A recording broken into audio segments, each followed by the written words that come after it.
Back at my favorite ag place, but there's a hit and run load for today. Took a Genie man lift out to Vicksburg, went down to Indiana,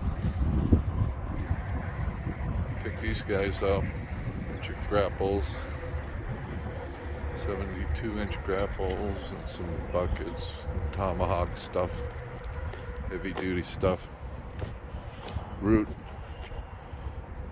grapple, twin cylinders, 72. For all 72s, that's a popular size. 72 buckets. So,